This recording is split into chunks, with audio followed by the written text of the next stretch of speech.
Welcome to the Rise to Shine podcast with Noelle Kustas, where we ignite the spark to discover your favorite self. It is time to get real, ladies. Hello and welcome back to the Rise to Shine podcast. I'm your host, Noelle Kustas, and I am so glad that you're here. Today, we're going to be continuing a conversation that I think almost every woman experiences at some point in her life, but very few people actually enjoy talking about it. And it's how friendships and community shift as we grow. In the last episode, we talked about something that can feel a little confusing when it first begins to happen. And that is the realization that the rooms we once felt so connected to sometimes start to feel really different. Not wrong, just different. And that shift can bring up a lot of emotions. So last week in our series, part 1, we talked about that sometimes it brings up the grief, sometimes it brings up loneliness, sometimes it brings clarity. Because here's the thing, as we evolve, the spaces around us evolve too. And before we go any further today, I want to reconnect us a little bit to where we left off in part 1 of this conversation. So at the end of that episode, we landed on a really important question. If we recognize that certain seasons of community have shifted, if we know that we have outgrown certain rooms, and if we're craving something deeper, why is it still so hard to step into new ones? You guys, the truth is something often holds us back. I don't know about you, but I still go through this. And it's not the logistics of it. It's not necessarily the time. What I've come to realize is it's all about the fear. It's all about the fear. It's the fear of not fitting in. It's the fear of being too much or not being enough or starting again. And that's exactly where we're going to go today because I think it is so important. And I want to share something really personal here for a moment because even as someone who builds community, this is what I do, this is what I love. I've come to realize that building communities is really my purpose at this time of my life. And I'm going to tell you that I still feel all of this as well. There have been plenty of moments in my life where I have almost talked myself out of stepping into a room. Okay, I'm sure you can relate to that in some way, shape, or form. And there are moments where I thought, maybe I should just stay home. I don't really want to do this. Maybe everyone already knows each other. Maybe I'm going to feel awkward there.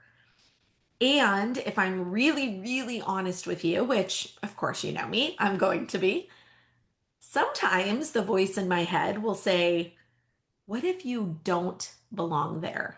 And I think that's important to say out loud because we assume that confident women or women who run communities or women who seem comfortable bringing people together never feel that hesitation. Well, I'm going to tell you that is a lie. We do.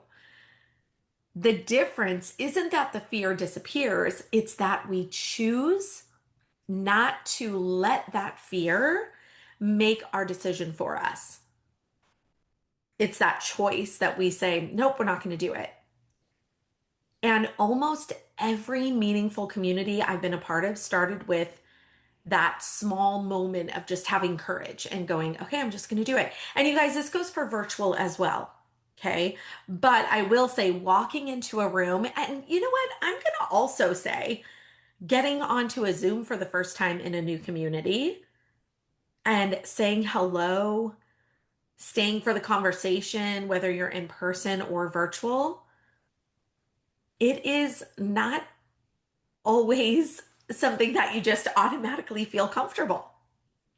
But over time, I've realized something. So many women, oh my gosh, I hear it, I see it all the time, are standing at the edge of the same exact doorway and they're wondering the same exact thing. Do I belong here? Do I belong here? As a matter of fact, in the Shine House, like I've even said, you can be a lurker for a little bit. Don't stay in that place for so long, but it's okay because the truth is, starting again socially, especially when we are adults, feels very different than it did when we were younger. And we touched on this last time that when we were younger, our friendships just formed more naturally.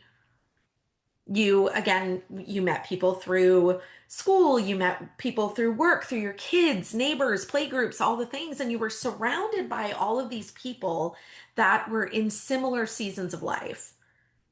There was this built-in proximity. But here's the thing, as we start to grow, our lives become really layered, right?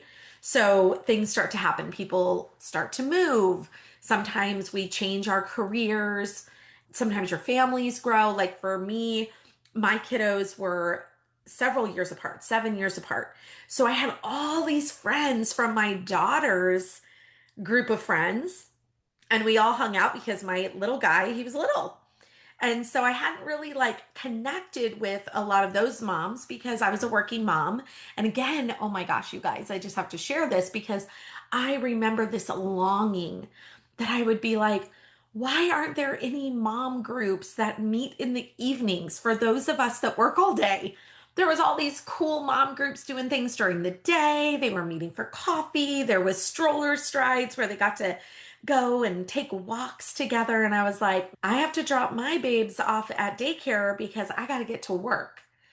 And I craved that. As a matter of fact, you guys, the entrepreneurial in me, that spirit has always been there because even when my kiddos were young, I remember scoping out this idea. It was called Java Mama. And it was this really cool coffee shop in San Diego. And basically, it was a coffee shop, but it was a coffee shop that you could bring your kids. And then there was another room, and this is really cool, that would have like yoga and all these like mommy and me classes, but then also just mommy classes. And you could leave your kids in this like play area, and they hired people to watch your kids. And, it was kind of like, going to the gym when you get to leave your kids in the little area while you go work out. It was kind of that same idea, but it also was a place that brought moms and babies together. And oh my gosh, you guys, I just loved going there. I would go visit my sister-in-law and then we would go down there. And I just dreamt of like, I want a place like that. We don't have anything like that where I live. And I thought you could do it at all different hours so that way working moms could benefit from this too, because I craved that community, right? So, anyways, my point being is our lives become layered and change. So now, of course, obviously, that wouldn't be something that I would crave as much now, but I see the need for it, right? There's still a need for those moms that are with the working moms. But anyway, I digress. Going back to what I was saying, the things being layered and how things change is also our priorities change. So like right now, I am getting closer and closer to becoming an empty nester. So obviously, the groups and the communities and the friends that I'm making are different than who they were 10, 15 years ago, right? But here's the thing, all of a sudden, that proximity that once created the community, it isn't there in the same way as it was before, which means that the connection becomes something we have to build more intentionally. And that, my friends, is where I notice for women, that's where the fear can creep in. And that's where we're like, oh, I got to do this. Today, as a matter of fact, well, and this will be on later, but before I recorded this podcast, I went in and taught in a program. And we talked about the rooms and we talked about how some rooms hold us back. Some rooms are so scary that we don't walk into those rooms. And what is it about our own story that holds us back from doing that or from getting out of the rooms that are comfortable? So, kind of goes along with this episode a little bit because, we talked about those same ideas. And here's the thing again, one of those, or I believe that the quietest questions that women carry into spaces are, again, do I belong here? And we just don't like to say it out loud, but we feel it deep down. We walk into those rooms and we notice things. We start to already like scan the room, right? You're scanning the room and you're going, who already knows each other? Who seems confident? Who seems established, right? If it's virtual, it's a little bit different, but for those in-person rooms, and sometimes that little voice shows up and that voice that just loves to say, maybe this isn't your place. Maybe you are too much. Maybe you're not enough. But you guys, I want you to know that voice is not the truth. It's just your protection. It is your story. It's our brains that are wired to protect us from what? Rejection. We are always trying to protect ourselves. So when we step into the unfamiliar, our brain immediately starts scanning for all of those potential threats. And we're like, you guys, that is so normal.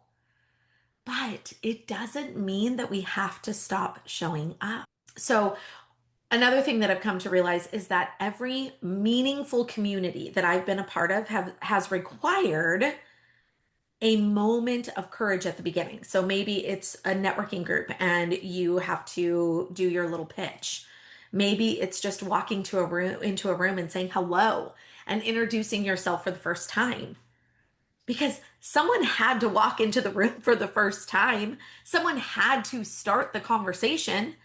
Someone had to stay long enough for relationships to form. And often that someone is going to be you. That's how many of the most meaningful communities in my life began. It wasn't because I was certain, it wasn't because I was confident, but what I did have is I had the desire and I had some curiosity. I had some curiosity. So this was important to me because I thought, I'm curious about this group. I'm curious if this could be a space that will help me grow. Or maybe this is a space where I can develop some of those professional relationships or those personal relationships that I'm desiring right now. And something interesting, in my opinion, happens as we grow older. We become more aware of how precious our time and energy are. I mean, I don't know. You can agree or disagree, but I am finding that we stop wanting 100 different acquaintances. And what we start to crave are a handful of real relationships, like those really deep relationships, people that we can grow with in the season that we're in. I want to be around people that I can be honest with, not feel like I'm getting judged, not feel like, they're going to go and talk behind my back. I don't want those toxic things anymore.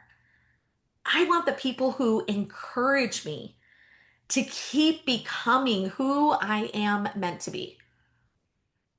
And again, I just don't feel like that comes by accident. It happens through really intentional spaces.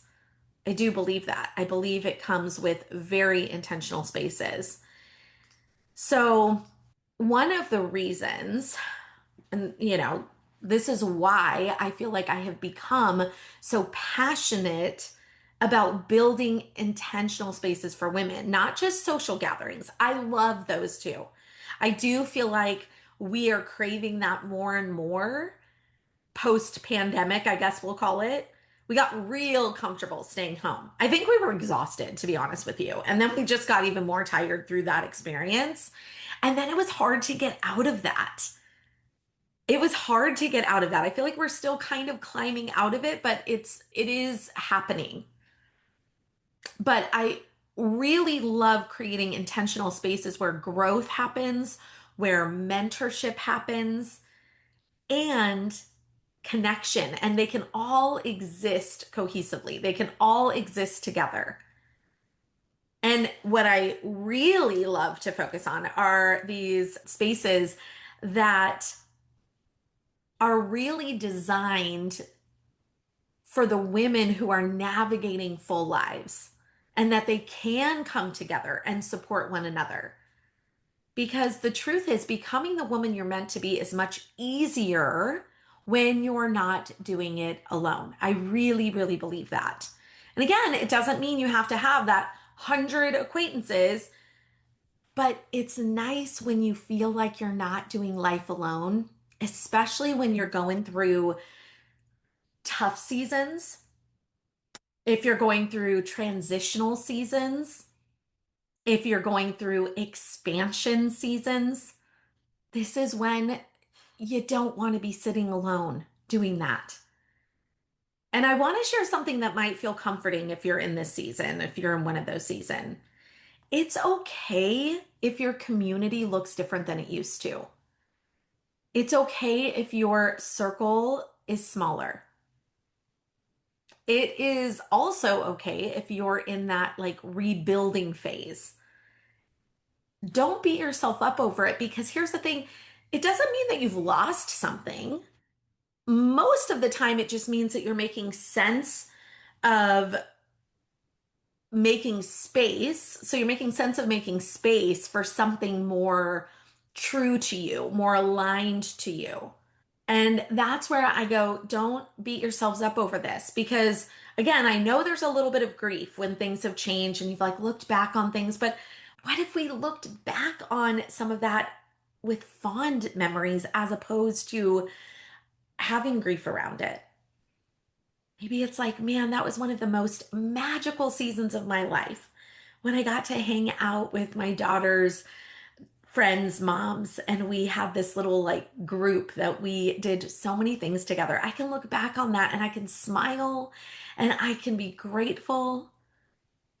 And we still keep in touch, a little bit here and there on Facebook and Instagram, and we'll pop in with each other. And it's so fun when we post our girls because we'll comment, oh my gosh, look at them. Like, look at them go. They're getting their careers, graduating from college. Some of them have just started to get engaged. It's really cool to look at that. And yeah, we're always going to look at things where we go, oh, time went by so fast, right? But this is where I want you to take a hold of time right now. And I want you to think about, where are you right now? How are you feeling in this when it comes to hearing about community or hearing about friendships? How does that sit with you? How does that make you feel in your body? Because I'm going to tell you again, I build communities, and let me say, I am very comfortable with just hanging out at home with my husband and my son, even by myself, right? For sure. But there are moments that I go, I need my girls. I have communities for my business that I absolutely love and lean in on. I have communities for when I'm talking about perimenopause and menopause and we're like going through it. I want my girls that we can have those deep conversations. So I want you to think about this, and I want to just kind of leave a few questions for you to sit with. I want you to think about, where in your life might you be holding back from connection because of fear? Where in your life might you be doing that?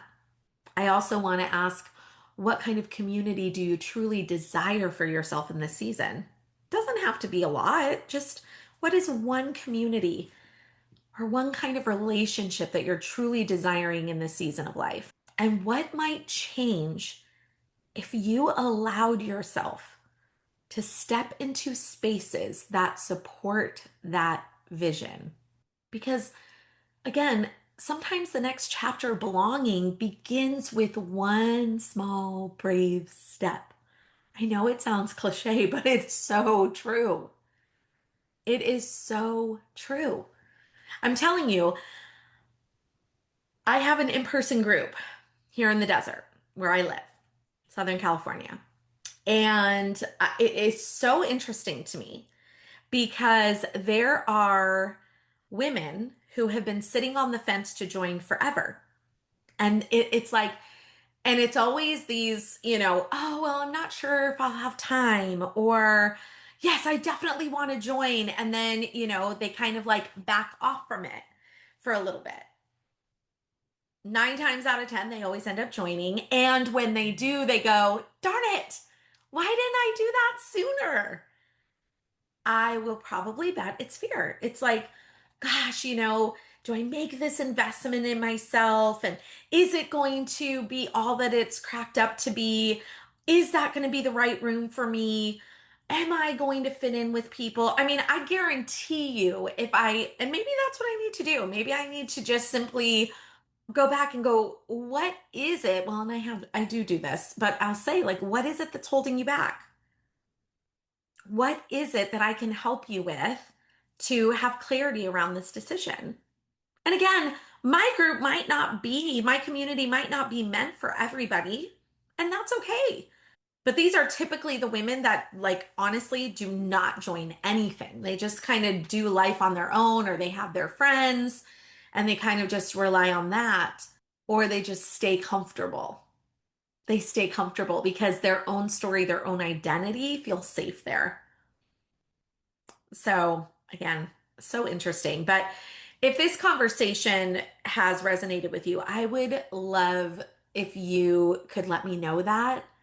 Just let me know like where you're at in this, because this is how I love to build out more episodes. I love to talk about the things that we are dealing with in real life, because this series actually came from my own experience of what I was going through in real life, and then having conversations with other women that were like, yeah, me too. But it's not something that you readily put yourself out there for, because you don't want to tell people, oh, I just have these insecurities. I don't know if I'm going to belong or if I'm going to fit in. People don't like to just bring that up, right? So maybe there's even somebody that you're like, oh my gosh, they need to hear this. Share this episode with them. And then, of course, as I always share, if you're looking for a space where intentional community and mentorship and growth come together, I would be honored to welcome you into the Shine House, because you don't have to build your life or your dreams or your next chapter alone. You don't have to. As a matter of fact, I just shared a whole bunch of groups that I have been a part of, or networking groups that I pop into. I just shared them with a community who was asking, going, I really need to do this. We did some work around what was holding them back. And then we set an expansion statement of like, okay, what are you going to do? What are you going to do this week? So there's so many groups out there, whether it's virtual or in person, but I just want to reassure you that friendships change. Community evolves. And as we grow, the rooms that support us will grow too. And the most important thing is that you keep showing up as the woman you're becoming. Sometimes that right community isn't the one that you've had the longest, it's the one that supports the woman you're becoming. So, with all that to be said, I have faith. I have faith that you are going to bravely consider stepping into community if you have not already. Or think about the communities that you're in now, the friendships that you're in now. Are they serving you? Are they healthy? Are they helping you to expand and be the woman, help you be the woman that you want to become, that you are right now, even? Sometimes it just takes a little time to evaluate that. And I assure you that it always ends up working out and you do end up finding your people. But you have to take action. You can't sit at home forever by yourself and not say, yep, I'm going to try this. I'm going to try it. And I'm always here for conversation. Like I said, please reach out. I love when women reach out and go, oh my gosh, I listened to that and they just give me insight. I can take it all. I can take the critiques. I can take the positive, things that come out of these things. But I would just love to hear from you. And again, to be a lurker in our community for the Shine House, that's right here in the links here for the show. You can come in and you don't just have to lurk. There are some great tools in there available for you that you can grab and that you can just check us out and see maybe this could be a space for you. We'd love to have you there. So, with all of that, keep rising, keep shining, and know your best day is right here waiting for you. All right, you guys, I'll see you next week. We have an amazing episode coming up. All right, you guys, have a great week. Thanks for joining me here today. Your presence means the world to me. If you enjoyed what you heard, please consider leaving a rating and review, and don't forget to follow or subscribe so you never miss an episode. Head to the show notes and let's connect. Rise to Shine Co. is ready to support you in coaching, collaboration, life tips, or even a coffee chat. Until next time, keep shining, my friends.